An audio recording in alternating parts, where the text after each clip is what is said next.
Our guests in the studio this morning, Professor Ransford Jampo is Associate Professor of Political Science at the University of Ghana.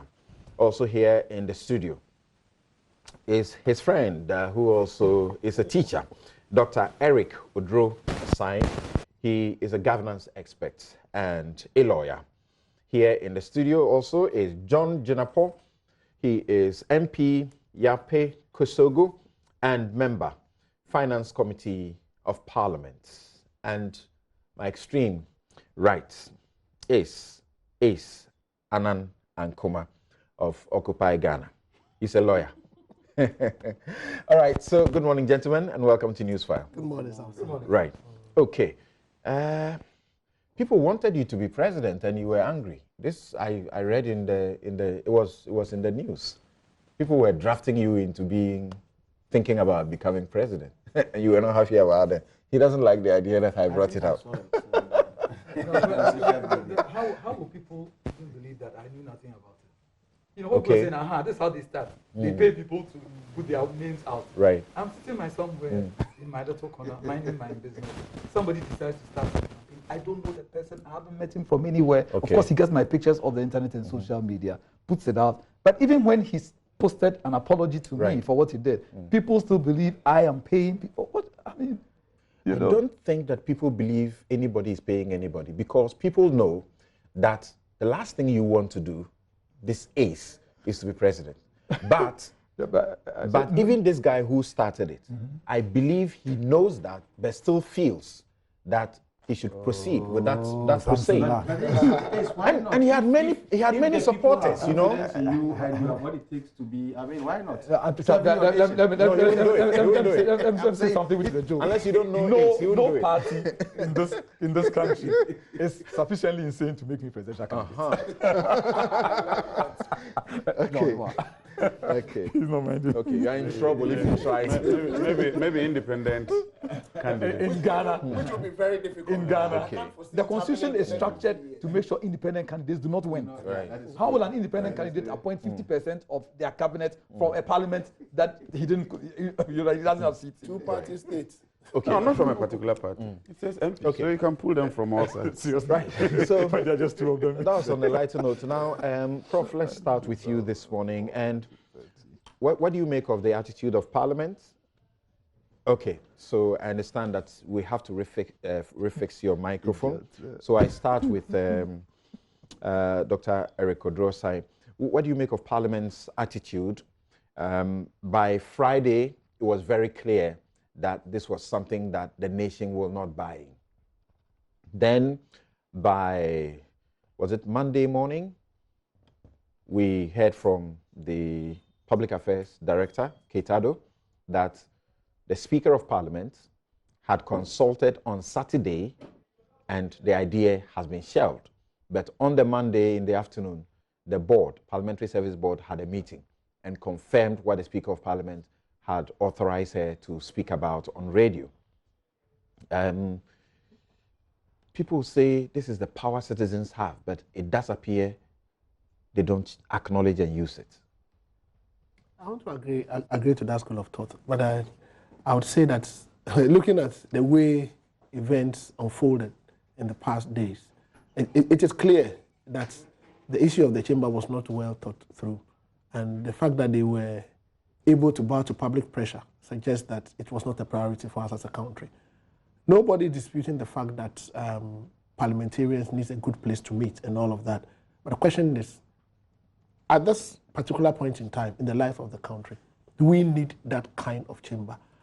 Do we have excess resources? And I'm using my words advisedly. Excess resources to invest in things like that. So I am happy they dropped it. I'm happy it came from public pressure. And I'm happy all key actors are clear in their mind that, look, this thing is not something that the citizens are going to buy in. The question of whether or not they've totally abandoned the idea is another matter. But the caution is, they dare not introduce it again. Because if they introduce it, citizens will come after them. For example, we don't have an official place that's actually the parliament. If you go through the history, where they are and what they are using now, is not the Parliament of Ghana. Yeah. So is it not a project we are abandoning out of, you know, this emotional outburst to return to some time? My position is that as part of development of every nation, nations would have to construct huge edifices and monumental buildings and all that. We all travel abroad and we say we are going to the downtown. You go there, you see huge buildings and you admire. And when you come to Ghana, where is our downtown? Maybe the huge high-rises are now coming up around the airport area and all that. So at one point in time in our effort to develop, we may have to, we may construct some of these buildings. But for now, I think Parliament should be concerned more about how it acts or it plays its role effectively. Since 1992, Parliament has demonstrated monumental ineffectiveness in serving as a countervailing authority to the powers of the executive. Why am I saying so? Parliament is supposed to exist as a check on the powers of the executive president. But unfortunately, through our constitutional arrangement and so many other things, Parliament is very weak. And I'm thinking that they should be rather concerned about how they can be strengthened to play their role in a manner that would not always make the president look like a political King Kong. Parliament is unable. Let's look at the forming functions. I thought the expression rubber stamp was getting out of our well, lexicon. Rightly, people are no longer thinking about that. But essentially, if you look at the functions of Parliament, first of all, the number one function of every Parliament is not even legislation, it's about representation. Then the second function is legislation. Then the third function is they performing oversight responsibilities, on the functions of the executive. And then also they controlling, having the control over the public purse. How well have Parliament been able to serve as a representative organ, of the land? Representation, the idea of representation is acting in a manner responsive to the interest of your constituents. Now, if you read political theory, they tell you that a representative must always, you cannot always be going back to your constituent to be consultant. So most at times you have to be a trustee, as in behaving like an expert and then taking decisions that are in the best interest of your constituent. But when it comes to deciding on matters that directly affect the interests of the constituents, for instance, where to cite KVIPs and all that, you must consult your constituents. How well do our members of Parliament, perform this function? How often do they go to your constituents to hold public hearings and then garner their views or solicit their views? They go to funerals and then their constituents would also lay ambush at the other corner waiting for you. And if you go, they are asking you for money. So members of Parliament find ingenious ways of dodging. Oh, I'm coming, but they leave. But a recent study conducted by my own colleague, Dr. Owusu-Mensah, show that Parliament has been palpably deficient in performing its representative function. Let's talk about legislation. Since 1992, as a political scientist, we teach students that the power of lawmaking belongs to Parliament. But through the wrongful interpretation of Article 108 by Justice D.F. Annan, Parliament in Ghana doesn't make laws. Every bill that has financial implications must emanate from the executive. And because of this, they failed to see the spirit behind that law. And so they said every bill will have financial implication from, on the state. And so, but to my mind, is there any bill under the sun that will not require that the state spend money? If for nothing, we'll spend money in photocopying, the materials on which the bill, is written and all that. So because of that, our Parliament doesn't make laws. He's a parliamentarian. I'm sure he would be able to attest to that. So if you don't make laws, and we teach that parliamentarians are the body all over the world, mandated to be making laws. What is Parliament doing about that?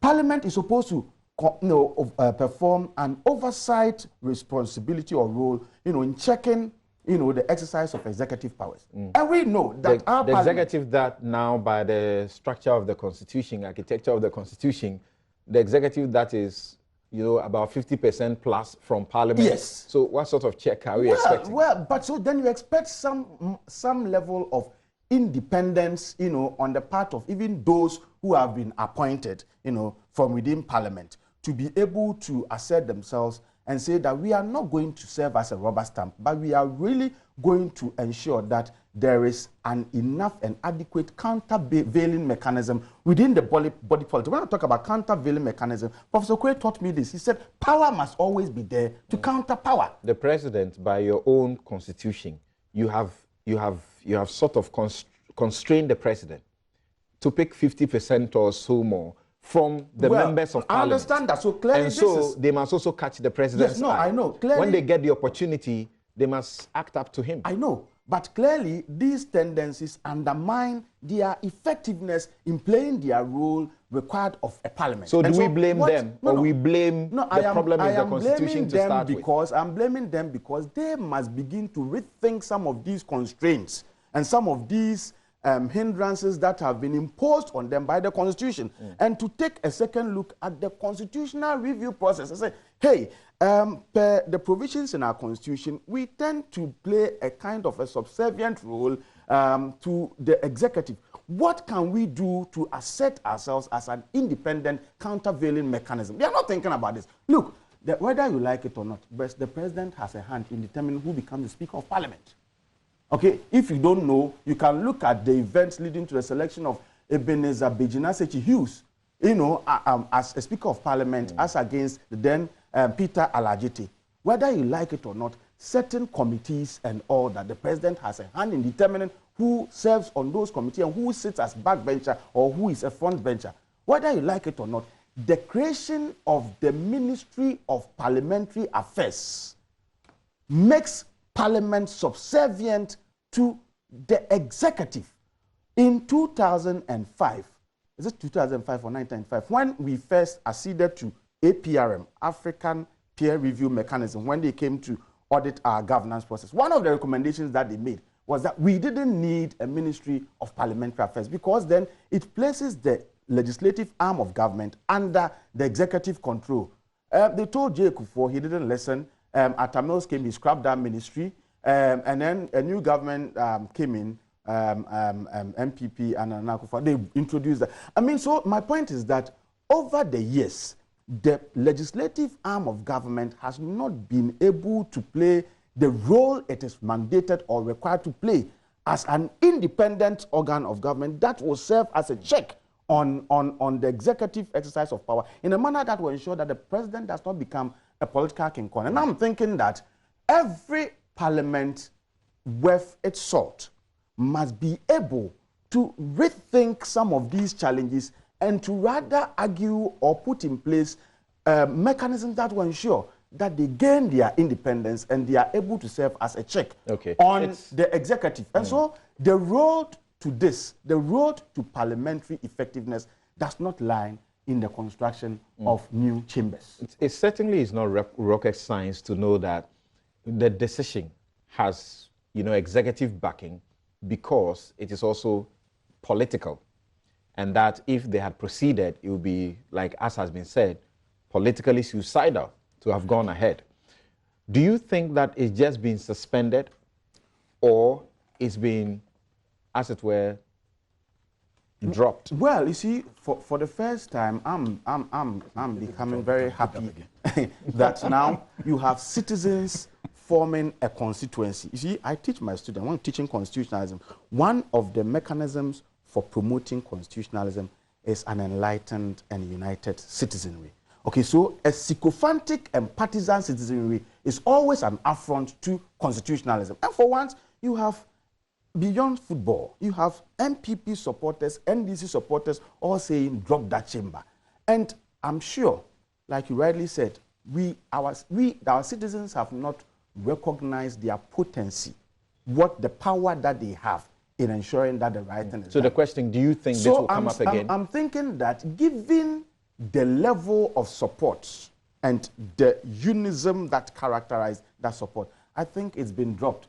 If they bring it again, it would only be because they have succeeded in improving the physical quality of the life of the people a little, and they've also succeeded in playing their role as required of a parliament. That is when some of us will soften our stance and say you can go on. Otherwise, then the chamber has been dropped. Let me get a member of parliament who is right here with us to also share his views. And when I'm done, would like you to also tell us whether you agree with people like Professor Akufo-Addo, who says that when you are doing the architectural, process, it can cost up to 10 to 15% of the project. And we were not consulted, so to speak, before all of this was done. So some people should be looking at causing financial loss to the state because you did this and now you have abandoned it. Now, we know that the minority and the NDC as a party issued a statement and kicked against this. But we have seen that clearly the hypocrisy behind it, that you began, President Mahama announced feasibility studies for this particular project. As for the hypocrisy is on the both sides. This government had claimed through the information minister that cabinet was not consulted, and the document was leaked and showed that that was a lie. Is it political convenience that gets you to say you don't like it and so it should be dropped, joining Rashida and those people, or you really believe that it should be dropped for good?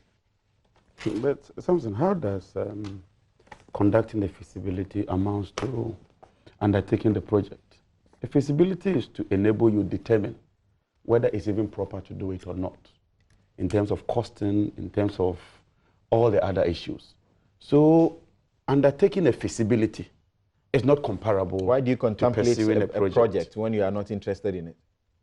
There is every evidence that, look, Parliament ought to have some form of accommodation. Indeed, we did not even have offices. And bear in mind, if you take the history of Ghana, because of the interruptions arising from coup d'etats, Parliament has always suffered. The judiciary, more or less, would remain, the executive would remain. And so, like all of us have agreed, the Parliament of Ghana doesn't even have an office in terms of a real location. If you ask of the judiciary, we know where their office is. Where we are if you ask of the Parliament, we know you are not sitting where under we are, trees. No, let's at least the executive has an office. The judiciary has an office and a location. Parliament does not. So when one contemplates that let's undertake a feasibility, first of all, the issue is about the costing. Everybody's complaining about the costing. If you spend about 200 million to United States dollars, why? Not Ghana cedis. Assuming we had said that we're building an office for, say, 30 million, I don't think you'd have seen this level of agitation. So if one says that let's undertake a feasibility, the essence of a feasibility is to determine how feasible that project is. So if you undertake a feasibility and you determine that, look, it's not feasible, Ghana cannot afford that, we don't need to do that now, that is different. I have looked at the 2016, 17, 18, and 19 budgets.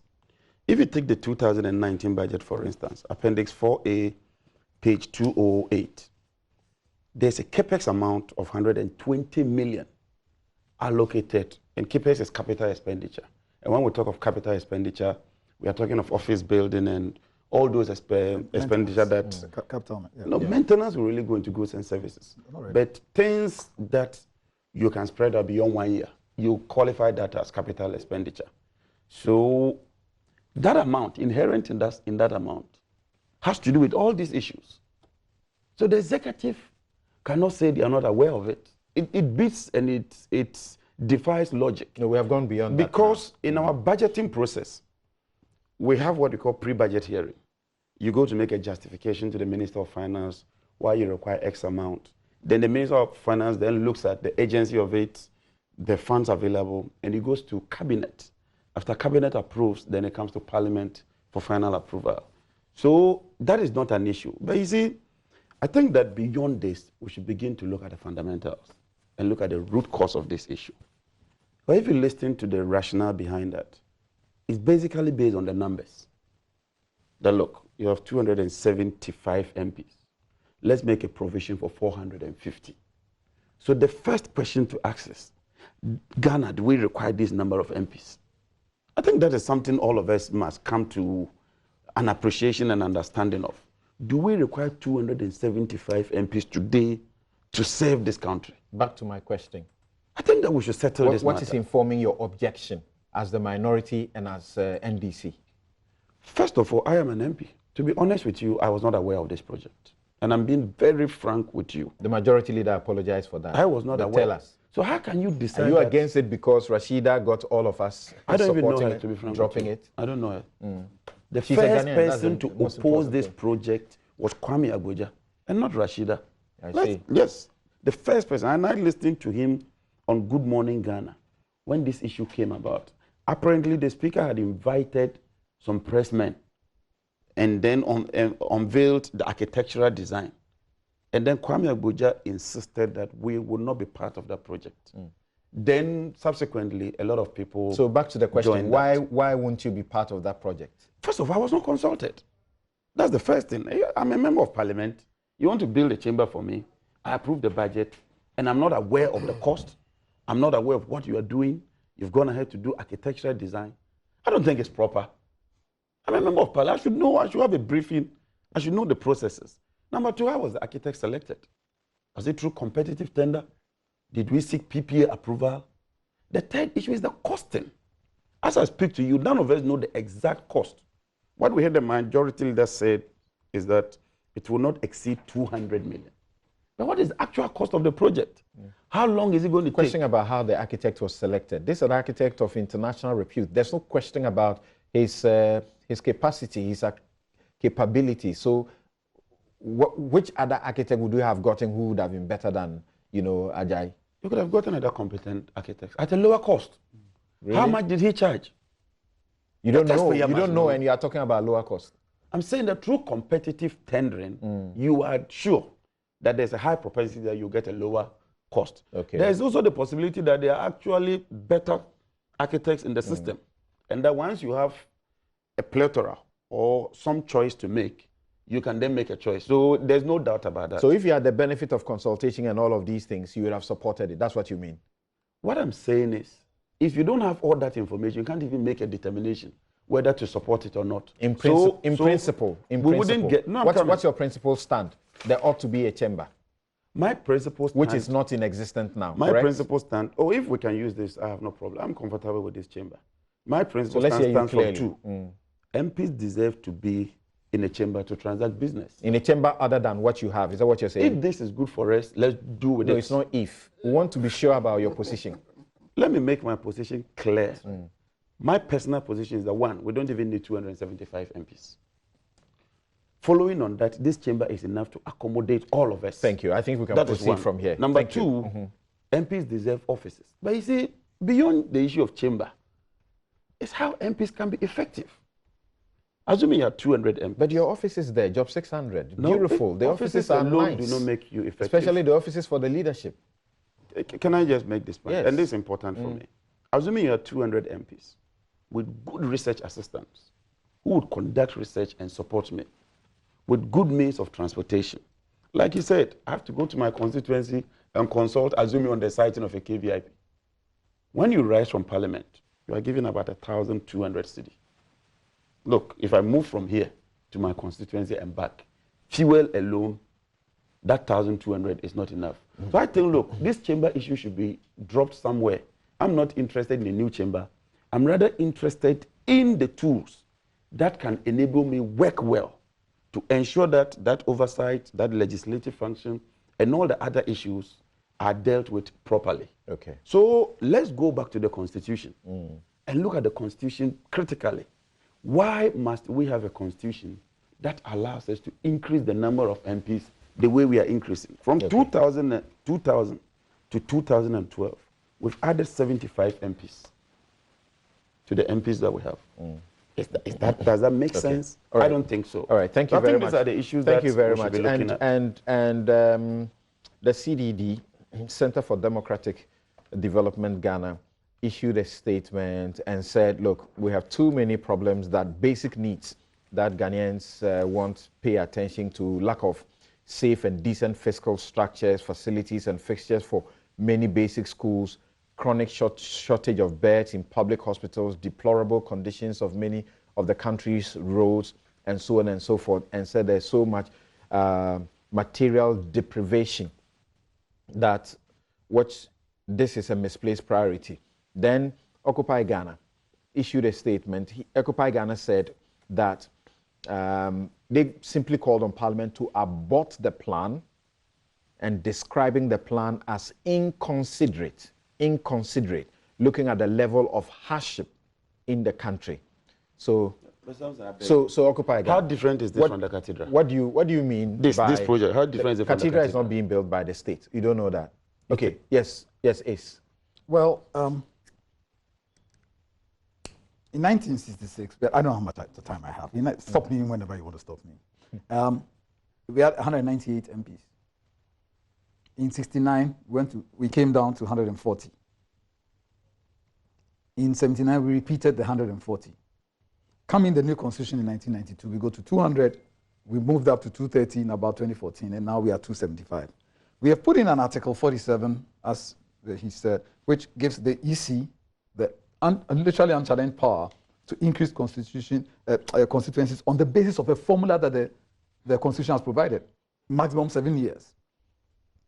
So when these increases are happening, we must expect that it will come with a cost. Once you add the MPs, because you are not adding just one person. Under normal circumstances, John, you should have an office, you should have a PA, you should have at least one or two research assistants, a vehicle for your office to keep running, just to perform your legislative function. So let's assume that each of these people is coming to office with 5 people to be paid for. We got to provide not living accommodation, but office space. My worry is not necessarily the chamber. After all, the chamber has just been recently refurbished. Right? We saw the recent refurbishment, the red carpets, the gold-looking chairs. And so when we do this, we expect that once we keep increasing, it will come with cost. Now, in 1993, we realized we got under a constitution and didn't have a parliament house. Is it not the case that for a while they were hosted in the conference center? Yeah. Until the conference center Kwame Nkrumah built for the OAU conference was converted into their, was it a permanent home or provisional home? I don't know, because in Ghana, provisional can be 20 years. And so the facilities which have been provided for the conference center have now been converted, some expanded into offices. Job 600, is supposed to serve as your offices. I don't know whether you have an office in Job 600. I do. You do. Only 23 MPs do not. 23 MPs don't. And in fact, I was going to come and tackle you on the CapEx thing, because the actual statement was that they were going to use it for the 23. Not a completely new thing for all of you, but we'll deal with that. So offices, staff, facilities, meeting rooms for MPs. These are facilities that MPs will require. Now, and so it is possible that Parliament have outgrown these provisional facilities. It is possible. And that is why there were feasibility studies. You can't fault President Mahama for saying that we want to investigate. Because in 2013, it was clear they probably have outlived this. When the executive felt they had outlived the castle, they put up Jubilee of last half hours. You can't even agree on what to call it today. Every government comes, they change the name. The judiciary has new buildings, new Supreme Court offices, new beautiful High Court. There were 20-something High Courts. But I mean refurbished Supreme Court offices? No, actually, they built one. The block behind it is new. Okay. The original the building was there. I get that. The block behind it with the offices for the Supreme Court judges is new. We actually built the new High Court judges, moved the High Courts there, moved the Circuit Courts to the where the fast track courts buildings were and everything. So the 3 arms of government, the executive has new digs. So some parts of the judiciary have new digs. So how about Parliament? So why the opposition to this one? And that is a question Parliament has to ask itself. That the executive got new digs. We make a lot of noise. Those who oppose it and said it was the chicken coop, then moved into it. That's another issue. But the executive has new ones. The judiciary has fairly new the premises. Why? Because I'm suggesting to Parliament that there's a disconnect between you and us. There's a disconnect that you are not identifying. You are living in your own world. And maybe this is bringing your feet down to the ground to say that Ghanaians have questions, and maybe if they fully understood what you were doing, and appreciated what you were doing, they would appreciate why you need new officers. And so they are telling you that you will cut your coat according to the size of our cloth. We will determine the cloth. Now, one of the fundamental problems we have is on the function of MPs. They go around campaigning as if they are development agents. I don't see that as their primary or even secondary role. You are legislators also coming to Accra to hold the government in check. You go promising roads and schools and hospitals and bridges and KVIPs, which you have no means of putting in place. And so for a while, we then carved out a portion of the District Assembly's Common Fund and called it MP's portion of the District Assembly Common Fund, because you've gone making promises. You are not a development agent. You are competing with your MMDCs. The constituency share. yeah, but they said MP's share. Look at the official name. No, they have given it that the name is constituency share. Well, it goes to the MP. No, it doesn't. No, the MP disbursed it. No. Wait. The MP does not disburse No, there's a portion of that fund that MPs controlled. No, MP does not. It goes through the district assembly. The MP, together with the district assembly, identify a project. The project would be on the district development plan. Come to my village and tell them that it wasn't the MP. No, it wasn't the MP. Don't worry. It's a side issue. It's a side issue. Control over my portion of that. Don't worry, it's a side issue. We'll get there. So, with this disconnect, the people do not appear to appreciate what you're doing, because you told us you're going to build a road. You didn't say we're sending you to Accra just to pass laws. And we'll come to the issue of passing laws. So maybe Ghanaians are saying we don't like what we see. We see the Public Accounts Committee on TV. And it is a mollycoddling, partisan approach. When the person has spent money that the Auditor General has found out, you have members of Parliament acting as defense counsel, effectively, when the person appears before Public Accounts Committee. How will Ghanaians appreciate what you are doing? It had to take civil society to go to court to finally give teeth to the Auditor General's report, when Parliament could have done that. And I'll reveal something to you, Samson. It was an MP who told me that as for this thing, we won't do it. Go to court. We won't do it. Go to court. And so how have you acted as an effective check to the government when you can't even propose bills? You only pass what comes from the secretary. Yes. If it has financial implications. Let me ask you a question. It's a wrongful interpretation. The Constitution says that within a certain period, Parliament must pass a law on the rights of spouses. The Constitution came into effect on 7th January 1993. Which financial implication does this have on government? Why hasn't Parliament been able to pass it? The Constitution says that Parliament must pass a law which regulates international business and economic transactions. To date, they haven't passed it. Right. Does this depend on government? Are you waiting for the government to bring a bill to you that you should control me in how I enter into international agreements? And so how can you... so these are things you could have done. Explain to Ghanaians why you haven't been able to pass the Property Rights of Spouses bill to date. And it's been how many years since the Constitution came into effect? And so when you do all of this and you say you want a new building, and then you don't appreciate the connection between us. So people are saying, yes, you want to build a court, we'll determine the size of the cloth.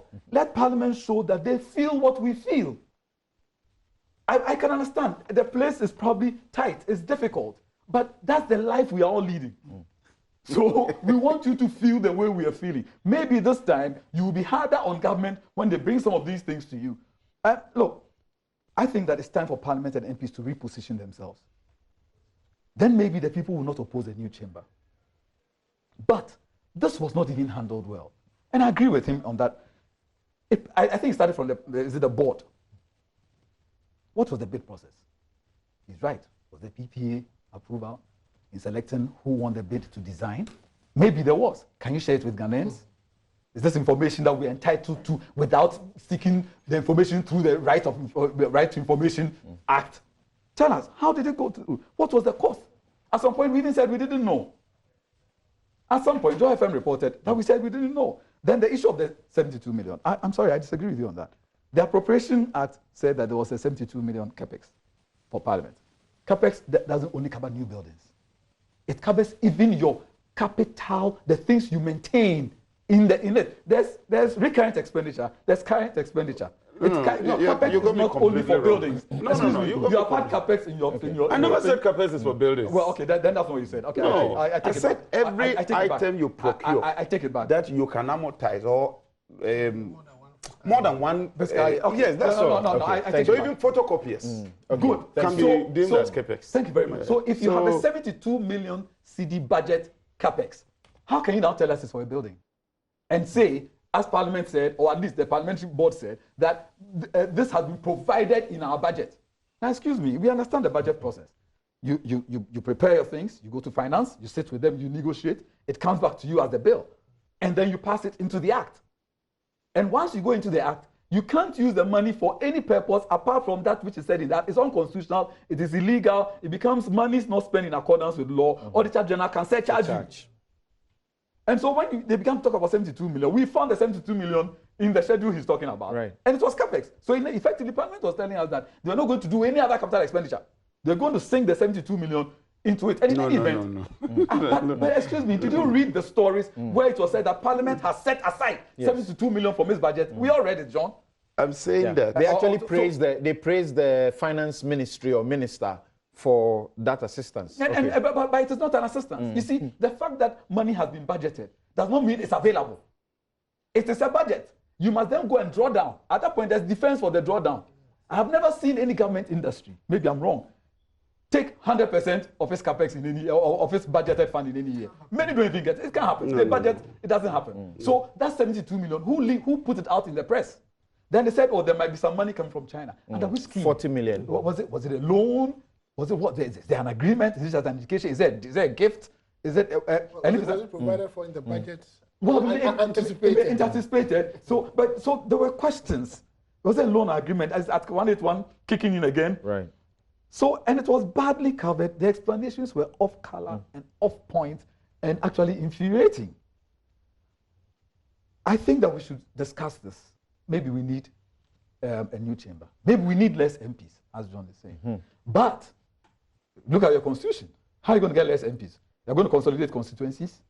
Or maybe it's a time to think again about something that the constitutional proposals contained in 1992, proportional representation, which we threw away and said this is alien to Ghana, because the proposal was that there will be half by the ridings and half by proportional representation. I may not be particularly in support of proportional representation. It has its negative sides. But with proportional representation, we can have 100 MPs. Because the MPs have no links to any constituencies. Ghana is one constituency. Right. Each party will present a list of potential MPs. I look at your list and decide I'm going to vote for you. When the votes are collected for the constituency called Ghana, then the EC will say, based on your votes, you get this number of seats in parliament, you get that number of seats. Then based on your list, the top people who fit, maybe you are 14, your 14 will go to parliament. Then there's no tie to a constituency. Your promise of a road or school will not work because they know that you are lying, and you'll be in parliament making laws, holding the government to check. The proposal was that we should have half on proportional representation, half on elections through the majority principle. We should start. Maybe it's time to think about it. Maybe we can have less. I'll get back to you. But I ask you about what Professor Kuku is thinking about. He says we've done the design without prior consultation. We have come to a point where we are aborting the process. The designs alone will cost between 10 and 15% of the total project cost. Financial loss. It will be difficult to sell this before any criminal court. Yeah, you should. We've seen the definitions of loss through the evolution of the cases. And remember, you're proving this beyond reasonable doubt. And so every transaction is in stages. We have designed it. The fact that we haven't moved to the next stage doesn't mean there's a loss. What you contracted for was a design. You have the design. If you later on decide, you can build it in the next 100 years. It's a design. So you have received your money's worth. If you have received your money's worth, it will be very difficult to go to any criminal court in this country and say that there's been a loss. So I appreciate the argument. I think that argument is forceful for what it puts out. But in terms of the hard, cold law, it will be difficult to sell that before any court exercising. Okay. Before that. No, Prof, this also your area somewhat in administrative expenditure and all. Professor Kekwa, as Sarah is saying that prosecutors should prosecute public officers who hire and pay architects and developers when no approvals exist to undertake the project. Because some of the projects would have come with a certain funding, and all of this would have been cost, and so money lost. Something, you see, in public finance, to start with, you have to plan for that particular activity. You have to budget for it. The budget will have to be approved. These are the basics. Now, anything unplanned, anything unbudgeted, and then anything that has not been approved by Parliament, it's an illegitimate expenditure. Therefore, Occupy Ghana got the Auditor General. He can surcharge you. Definitely, because so there can be a surcharge in this respect. That is, if it was not on the list or it was not on the plan or agenda of Parliament. You see, you start with planning, and all of them do the annual plans, and you convert this plan into budget, and then you indicate where the funds will be coming from.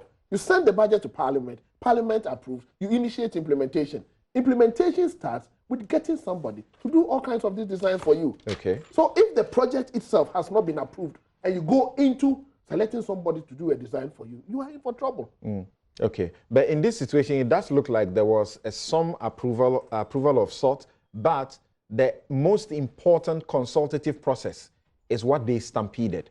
Yes, Prof, you wanted to make a point. No, I wanted to make a point, but I think those of us who appear here to discuss some of these issues, you must be careful, because if you don't take care, you follow politicians and you get heart attack. And I've seen Ace sweating trying to talk about some of these things. And I don't think what am I sweating? You are sweating. what am I sweating under? Yeah. Under Is he a politician? No, he's not a politician. what am I defending? The way a manner he's articulating his issues passionately. I mean, the energy that he attaches to it. You don't think... but he asked a very good question. Why the opposition? It was something that right from the word go, I started also thinking about why are we opposing this? That the parliamentarians are losing it. They are living in a utopia. The answer that maybe I got in also contributing to his own answer is that it seems that we have given too much powers to the executive to the point that everybody looks up to the president for everything.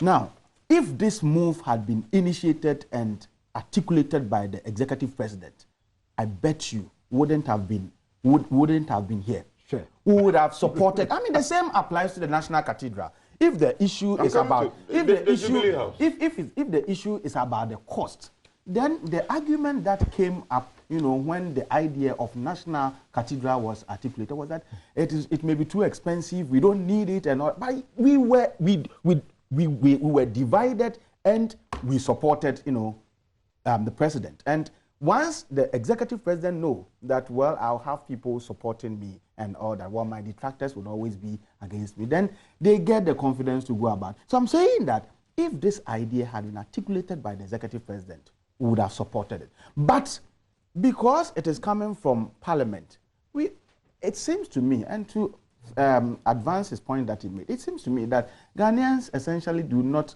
look up to Parliament for anything. We are looking up to the executive for everything. If you go and there is the road there in your village is started, they say Akufo-Addo. If there is no KVIP, they say Akufo-Addo. If you don't have money to go and marry, they say Akufo-Addo and everything. We look up to the president for everything. And so, in my view, that partisan support for the executive is such that if we don't take care, we may always find ourselves supporting everything articulated by the executive president, and then also finding reasons to oppose other things that come from other countervailing mechanisms or other organs of government, within the body politic. And my point is that if it is bad and it must be opposed, if it is coming from the executive, let's oppose it.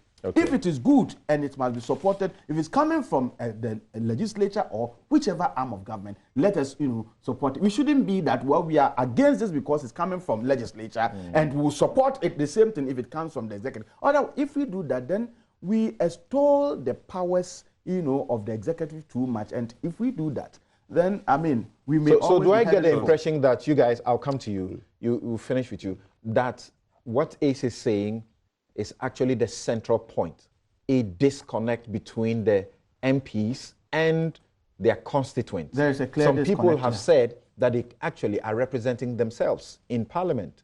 Nothing more. But it is implied. I mean, if you... Is there a connect between the executive and the... No. I didn't ask you the question. No. You are an MP. I didn't ask you the question. I mean, that's a good question. Okay, it is not necessarily the case for one to argue that the executive president has so much of a connection between itself and the ordinary citizen, but the constitutional arrangement makes it such that we all are looking Don't let him up change the question. I asked the question, and you answer in the affirmative that there's a huge disconnect between the MPs and the constituents. There is a huge disconnect between the MPs and their constituents, but it's not also necessarily true that there is much commitment or connection between the executive president and also the people. You understand? It's not always the case. Thank you. It's just that even though the connection doesn't exist, we are still always looking up to the executive. You also, for one you favor also or the answer other. in So the everything the affirmative that executive does, we have to support it. You answer in the affirmative. You see, I answered in the affirmative because if you have a typical MP going to Parliament, how many times do they get in touch with their constituencies on issues bordering on their constituencies if it comes up on the floor of Parliament? For instance, if there's a budget to be approved, we don't expect them to go to their constituency every now and then. But how do you touch base with the people? Where lies the link that this is the view of my constituency?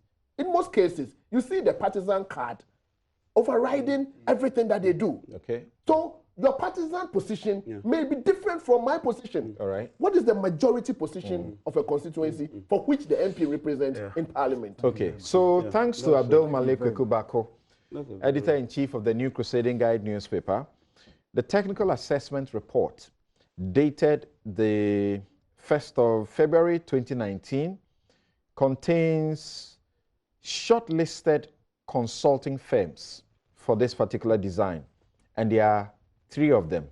1, Design Associates Development Consortium, Sir David Ajayi and Associates Limited, and China Great Wall Industry Corporation.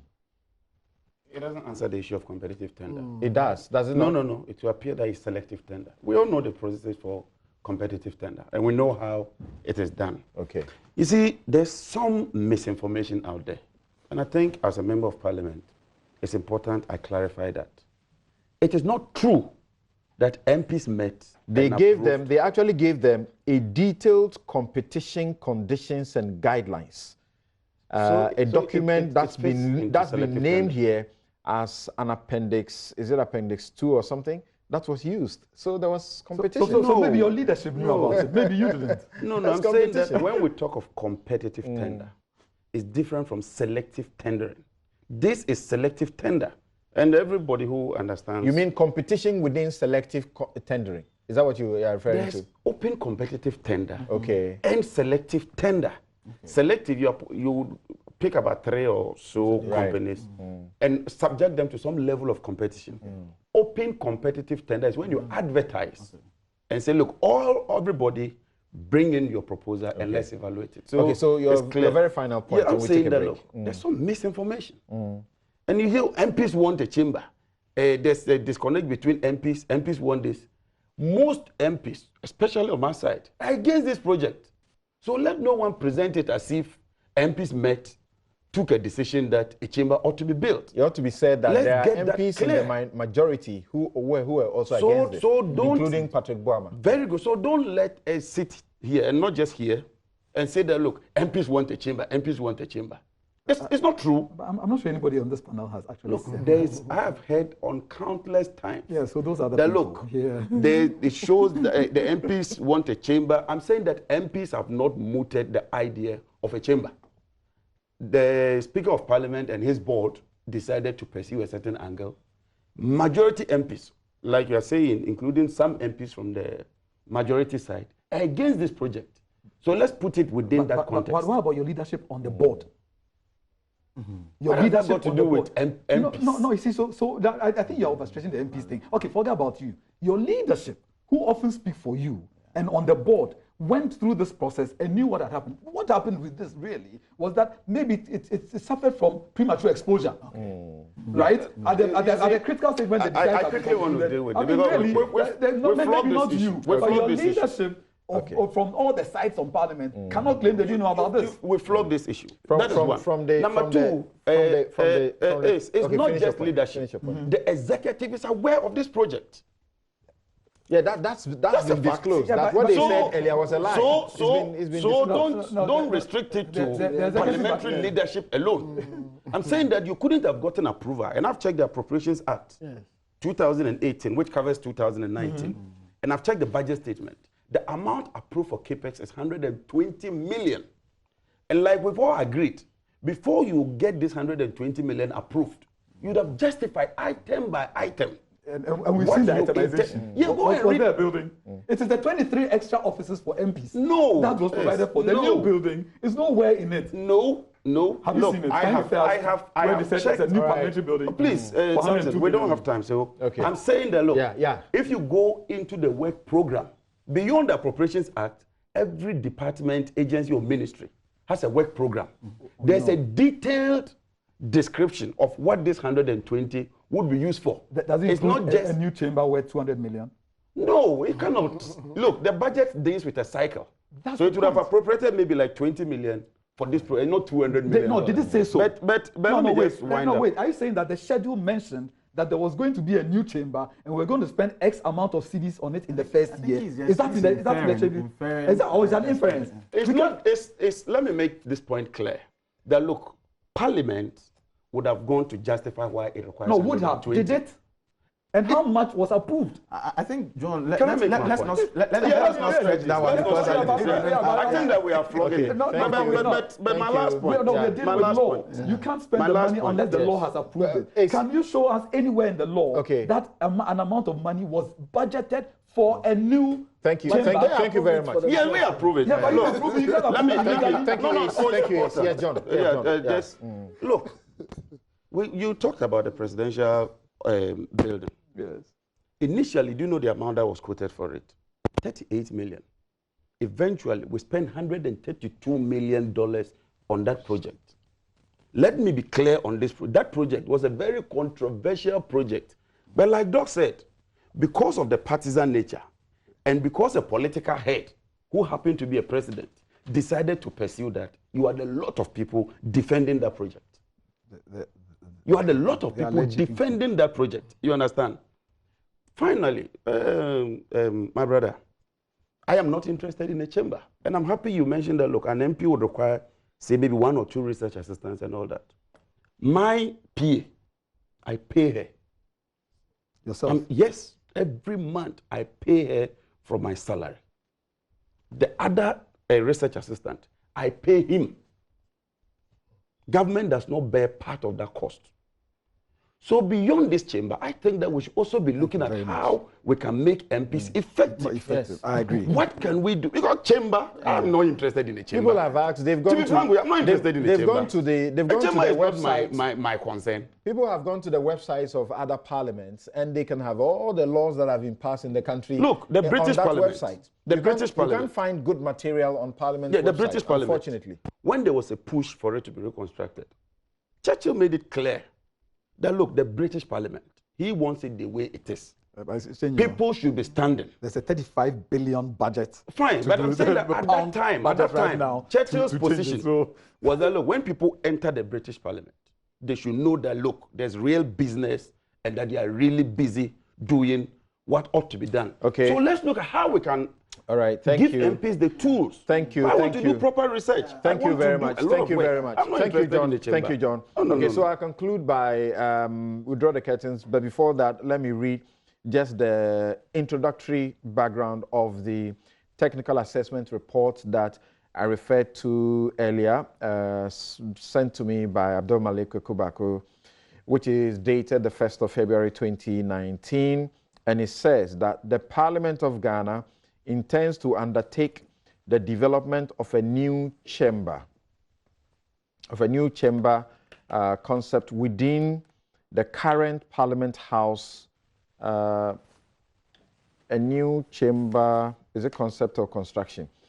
Within the new, the current Parliament House premises. The Parliament of Ghana, by letter dated December, I've forgotten, I can't get that one, December 2018, which is an Appendix 1, requested the Architects Registration Council, ARC, to provide technical assistance to the Parliament of Ghana by organizing an architectural competition, okay, to select a suitable design for the construction of the proposed complex. Okay, so the first one was a new chamber complex, okay, in accordance with the Architects Act of 1969. So Parliament actually gave the job to the Architects Council, and they organized a competition. There was a letter from the, it wasn't from the Institute of Architects saying they didn't. No, okay. They said they weren't consulted. Well, yeah, so the information out there. Council. Yes, there's a council. There's a council. And then the institute came to say. There's an Architects Registration Council. The registration and they did council. a competition out of which they got the 3 and selected the final one for the complex. Okay, so this is where we draw the curtains on this matter, but you are all not sure this matter will come up again? Oh, I think it might come up again. It might come up again. No, but once you don't put a cap, okay, and you are assuming you have 300 MPs. No, just a second. Where come will up this again? Will it come up again? It's possible if we don't put a cap. Come up again. Because if you you have 300 think any Where will political they sit? party?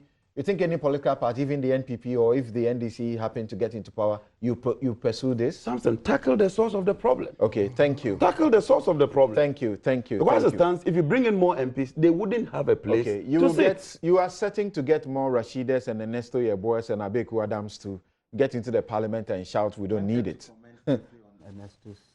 Okay, do that in a minute. Well, I think I was impressed about the way Ernesto and his team were brave, went to Parliament and to do what they did.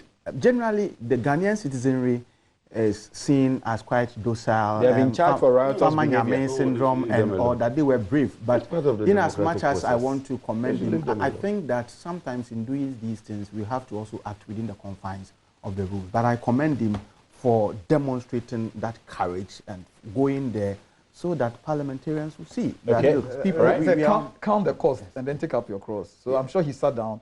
I'm pretty certain he read Act 300, which meant that he could be charged with contempt of Parliament. Yeah. I'm sure he read the Constitution, which meant he could be charged with contempt of Parliament. I'm sure he read the Criminal Offences Act, which shows he could be charged with riotous conduct, but decided that the price to pay was worth the message he sent. Right. To me, that's it. Right. So speaking to him, this was thought through, and he thought that they would not listen because there's a disconnect, and the only way they could listen is to make the point the way they made it. Who would not listen? You see the problem? But if you watch the that video, he thought that who would not if listen? you watch the video, right. I think that he was quite restrained till he heard that trees thing. Yes. At that point, he thought that who would not listen? Either the speaker would not listen, or we MPs would not listen. Because he had been there for okay. The debate was going on. When he heard the fact that we can't sit under trees, I mean, the young man just exploded. No, isn't it he thought that the Speaker of Parliament would not listen, or some of us would not listen? He thought that if he channeled it through his MP,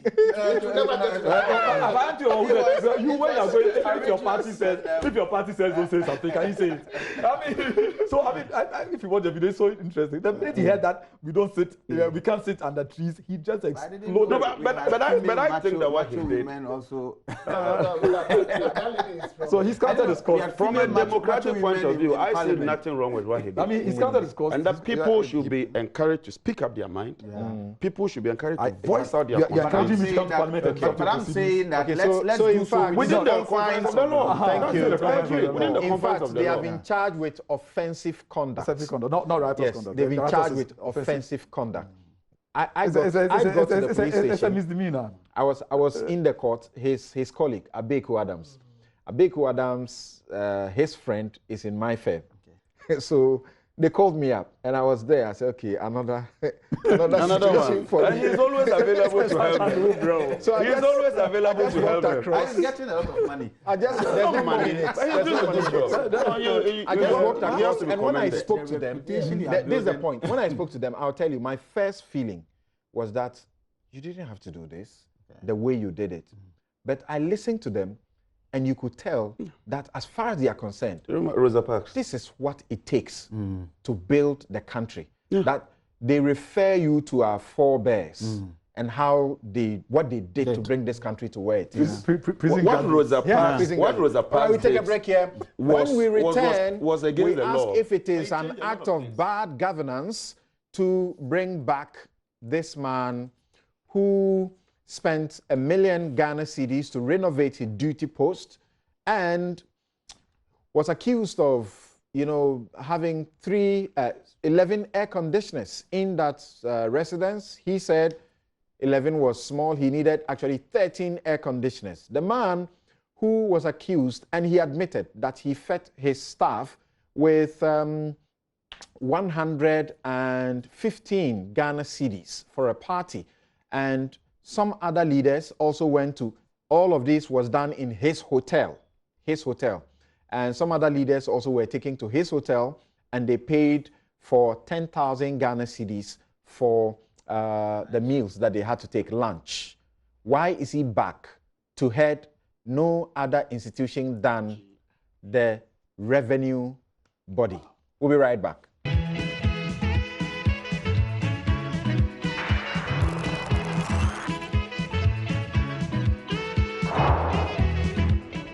You're welcome back. This is Newsfile. It's the most authoritative news analysis platform. And here on Newsfile, we put Ghana first.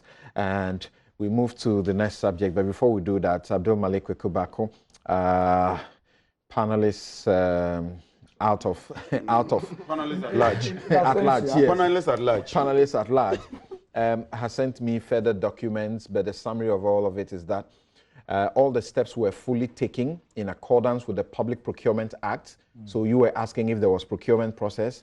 He sent me the letters. You can see the letter from PPA dated the 17th December 2018 in response to Parliament's submission of relevant requests to the authority, giving approval to the, for the submission of the 3 companies to for selective tender. Yes, so as you meant, restricted tender. Paragraph 3 of that letter shows involvement of the Ghana Institute of Architects and others. So the Ghana Institute of Architects, if they issued a letter, they should also be answering.